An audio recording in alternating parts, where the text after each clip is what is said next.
Magandang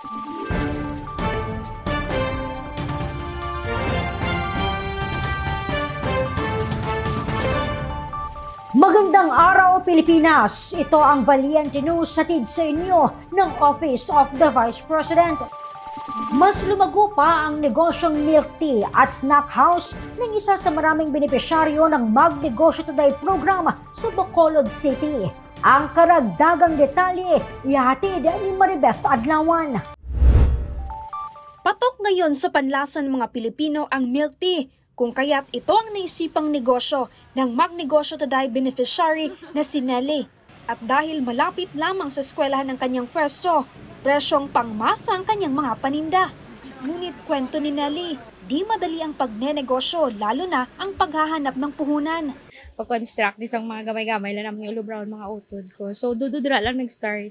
Then nangita kami area nga amo nga papatindugan nga lapit sa school. Bilang solusyon, lumapit si Nelly sa Office of the Vice President, Panay and Negros Island Satellite Office upang maging bahagi ng Magnegosyo Today program. Agad naman na inasikaso ng opisina si Nelly. Sang naghatag sang livelihood si Vice sa amon. So nagdugang kami iba niya food pa para another naman bala nga ma-explore man sa mga estudyante nga matry dinira nga diri lang gid sa amon sa Katilingban. Hinikayat naman ni Nelly ang iba na huwag matakot na pasukin ang pagnenegosyo.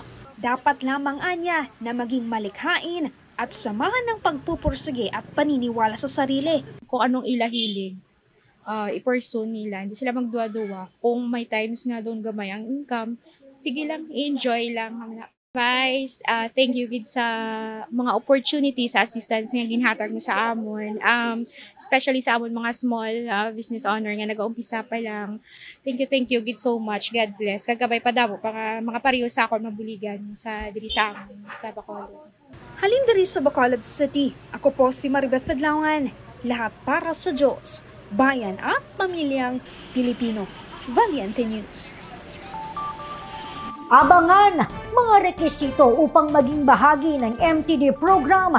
Alamin. Ako si Claudette Loreto para sa makabuluhan, naninindigan at matapang na mga ulat at impormasyon. Maraming salamat.